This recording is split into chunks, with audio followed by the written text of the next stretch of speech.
Syekh Abdul Qadir Jailani, sufi yang paling populer di Indonesia,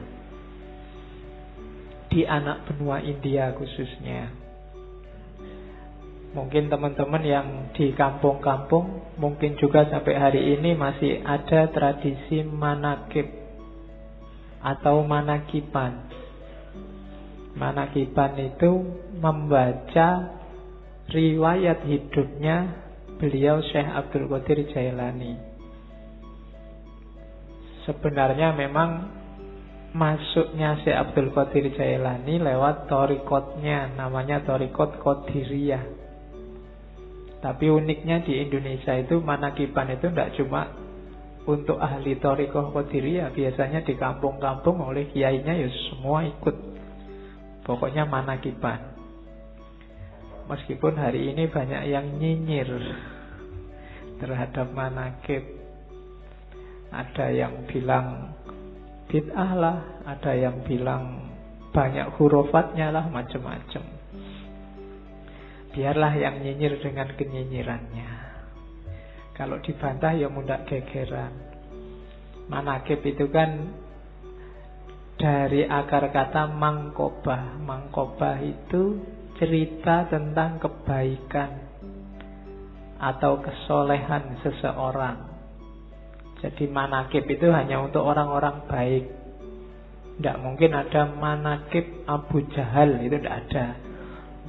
Manakib Hitler itu tidak ada. Jadi manakib itu untuk orang-orang baik. Dibaca ya tidak apa-apa. Dari riwayat hidup mereka kita bisa mengambil banyak ibrah, banyak pelajaran. Nanti ada yang bilang mbok yo ngaji aja, baca Quran, baca hadis, sudah. Yo ngaji ya, baca hadis iya, baca manakib iya, kan tidak apa-apa. Yang ngelarang manakib kadang-kadang juga males ngaji, males baca hadis. Sudah, mereka sudah. Jalannya hidayah Allah itu kan lewat macam-macam. Kita kejar dari semua jalur. Entah nanti datangnya lewat mana. Mungkin baca Quran, baca hadis tidak paham-paham, diinspirasi oleh riwayat hidupnya para wali, orang-orang suci, terus terbuka kesadarannya. Kan mungkin saja. Jadi itu. Jadi tidak usah galau kalau ada yang ngeritik-ngeritik. Ya yang ngeritik silahkan jalan dengan jalurnya sendiri. Kita punya jalur sendiri. Oke, Syekh Abdul Qadir Jailani ini dikenal punya gelar Muhyiddin, dikenal juga punya gelar Ghausul A'zam. Ghausul A'zam itu penolong besar. Kenapa penolong besar? Ya karena ajaran-ajarannya membuat kita sadar terus selamat di akhirat. Akhirat itu kan urusan besar. Kalau pertolongan urusan dunia aja kita sangat terima kasih, apalagi urusan akhirat. Makanya beliau digelari Ghausul A'zam. Dan Ghaus ini kan jenis wali ranking 2 kelihatannya, di bawah kutub.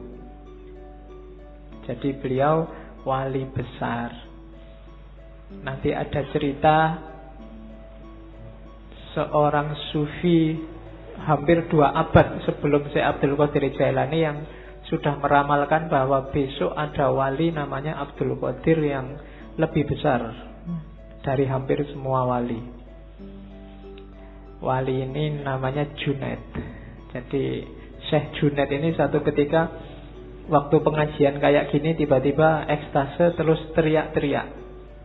Kakinya ada di pundakku. Kakinya ada di pundakku. Murid-muridnya heran, ini guruku ini piye to ngaji kok tiba-tiba ngomong kakinya di pundakku.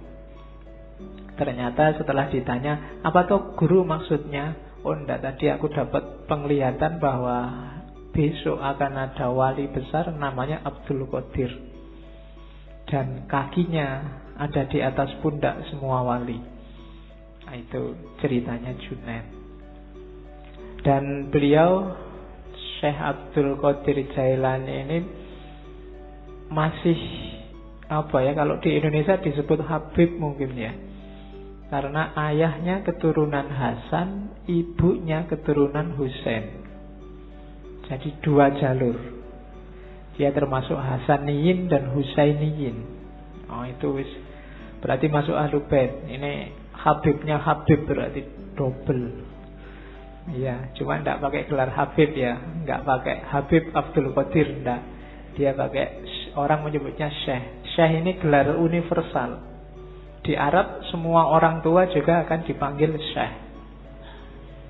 Jadi tidak pamer kehabibannya, tapi aslinya sudah Habib. Sejak kecil dia dikenal sudah anak soleh, tidak ada fase nakalnya. Jadi sudah baik sejak kecil.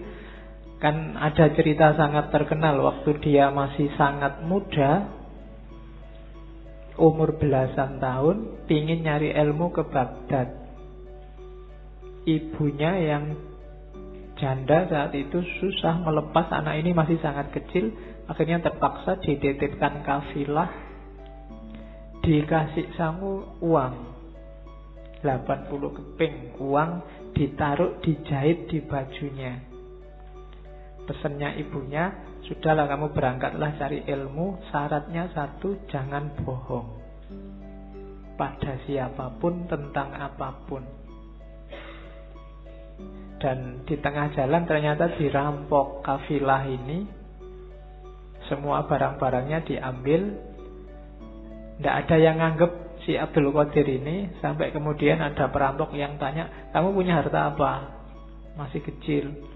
Abdul Qadir bilang, saya tidak bawa apa-apa, cuma tadi dititipin ibu, di bawah baju ini dijahit. Jadi perampoknya heran, kok kamu diem aja, kita juga tidak percaya kalau kamu punya barang, kok malah kamu cerita. Katanya Syekh Abdul Qadir Jailani muda, loh ibu saya pesennya nggak boleh bohong. Dan gara-gara ini kabarnya terus perampokannya nggak jadi, perampoknya tobat. Iya. Jadi itu yang saya sebut jalur hidayah itu dari mana saja, maka orang yo nyari hidayah dari macam-macam. Jangan disalah-salahkan. Kalau amal itu amal kebaikan. Loh kan amal kebaikan yang lain banyak. Lah iya, jalurnya banyak.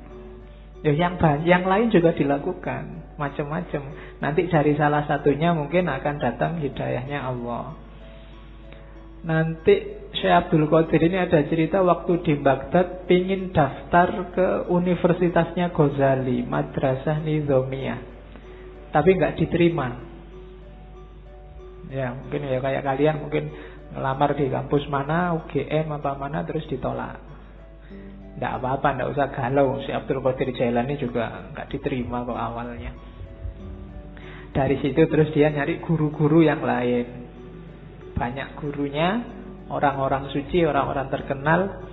Termasuk yang paling dekat ada syekh namanya Syekh Hamad. Syekh Hamad ini penjual sirup di pasar, tapi termasuk seorang wali besar. Dan nanti dari banyak wali inilah, dari banyak ulama, Syekh Abdul Qadir Jailani belajar. Awalnya sebenarnya dikenal juga sebagai ahli fikih fuqaha, tapi kemudian mengembangkan ilmunya dan masuk ke dunia tasawuf, sampai kemudian dikenal sebagai guru besar.